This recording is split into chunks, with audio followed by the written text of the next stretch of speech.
What would you do if your principles were put to the ultimate test? If standing by your beliefs meant losing everything, even your life, would you still hold firm? This is the story of Cato the Younger, a man who faced that very choice. In a world of corruption, betrayal, and tyranny, Cato chose integrity over compromise, even when it cost him everything. His life and his death offered timeless lessons on the power of standing firm in your beliefs, no matter the cost. Cato the Younger, born Marcus Porcius Cato Udicensis in 95 BC, was a Roman senator and philosopher who lived during one of the most chaotic periods in Roman history. He was a staunch Stoic, deeply influenced by the teachings of Zeno and later Stoic thinkers. Cato believed that virtue was the highest good and that living in accordance with nature and reason was the path to a meaningful life. From a young age, Cato was known for his rigid adherence to principle. He was incorruptible, refusing bribes, and standing firm against the corruption that plagued Roman politics. His reputation for integrity earned him both admiration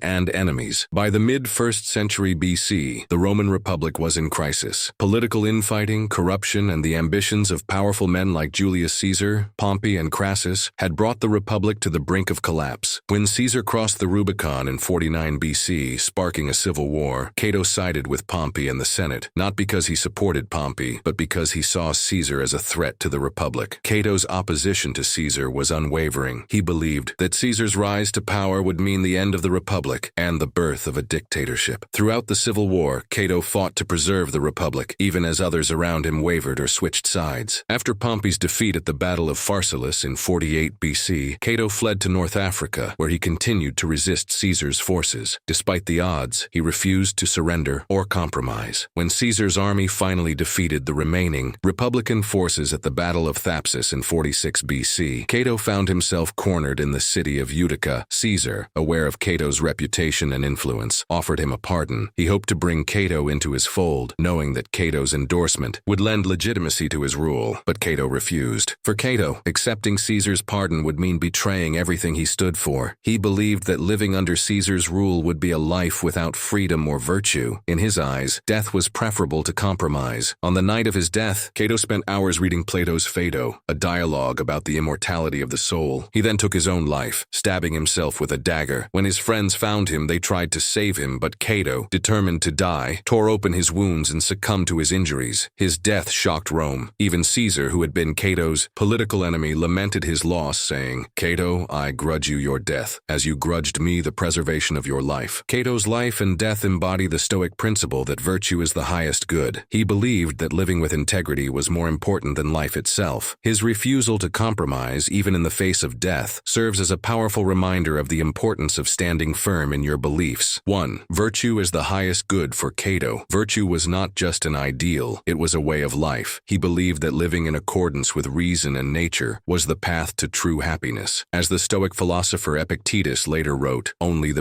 educated are free." Cato's education in Stoicism gave him the freedom to choose death over dishonor. 2. The power of principle. Cato's unwavering commitment to principle made him a symbol of resistance against tyranny. He showed that even in the face of overwhelming power, one person's integrity can inspire others and leave a lasting legacy. Amor fati, loving your fate. Cato's death also reflects the Stoic principle of amor fati, loving one's fate. He accepted his death not as a defeat, but as a final act of defiance and freedom. As Seneca wrote, "The wise man can lose nothing. He has everything invested in himself." Cato's life was invested in his principles, and in death he remained unbroken. Cato's story offers timeless lessons for how to live with integrity and purpose. Stand firm in your beliefs. Even when the world around you is crumbling, stay true to your principles. Virtue is the highest good. Live in accordance with reason and nature, and prioritize integrity above all else. Embrace amor fati. Accept your fate no matter how difficult, and find meaning in your struggles. Inspire others. Your actions, no matter how small,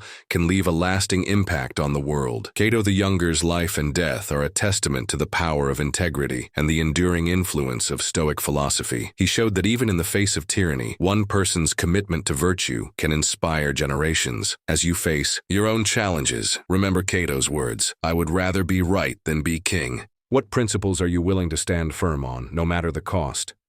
Share your thoughts in the comments below. We'd love to hear your story. If you found this video inspiring, don't forget to like, subscribe, and hit the notification bell. For more insights on Stoicism, resilience, and personal growth,